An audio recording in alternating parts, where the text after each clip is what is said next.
It's Yoga Therapy Thursday, and I have brought back an old pose that we used to do all the time in Jivamukti style classes back in the late 90s, early 2000s. And I loved it. It was a really good pose to really help open up the chest for back bends. And if you've been under snow along the East Coast from that storm, or just dealing with really frigid temperatures, it's a really nice one to undo the shivering, the shoveling, the sitting, even if you've just been inside sitting and reading or working in front of the fire. So, the first way, the easiest way to get into it, you're gonna come to a wall and lay on your belly. You wanna be far enough away from the wall. My pelvis is on the floor, my lowest bottom of my ribs are on the floor. I'm gonna measure by bringing the forehead to the wall and just like, okay, just being here. So there's no pressure in your lower back at all. I can wiggle my butt from side to side. And then I'm gonna bring my elbows and hands to the wall. And as I feel ready, and this may be your starting and your ending place.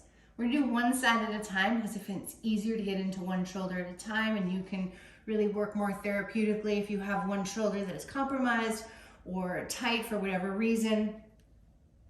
You're gonna walk your right arm up the wall. Keep your forehead on the wall. Now, if your shoulder is tight, it might be more to the side. You might be working with more of a bend in the elbow, but immediately you will feel the opening in the front of the chest in the shoulder joint itself. Really want to work with your arm, just crawling your arm further and further and further up the wall. So you can see the different angle, right? I was here to here. With the forehead on the wall, my neck muscles are not working at all. And I'm gonna wrap my armpit forward. So you can see that work in the shoulder blade as it protracts. And then I have even weight across the fingers. My other arm is on the ground. So I'm never working into a place where I have discomfort in the lower back. And then we'll switch sides. And you'll know right away, if you don't already, which is your tighter shoulder. And notice where else you feel this. If taking your arm up brings a pinching in the sacrum on the other side, or you right away like squeeze your glutes.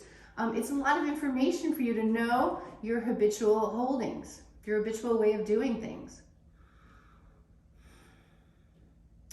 And then maybe after doing this for several weeks, several days, several weeks, several months, or if you're just more available in your shoulder joints, you can walk closer to the wall, your head comes further up.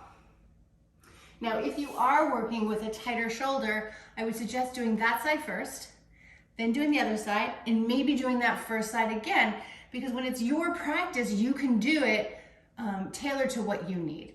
And then eventually, you can bring both arms at the wall. It's like you're in wheel pose at the wall, or you're literally draping yourself off the wall. Again, you can come closer. You don't need to. You get more of that opening in the upper back. You can also come further away, right? It's not always more. It's what you need and what is best for you. So this is a lovely way. And if you're that far away from the wall, well, you don't need, you don't want to hang your head. You can also put a block there. Happy Yoga Therapy Thursday.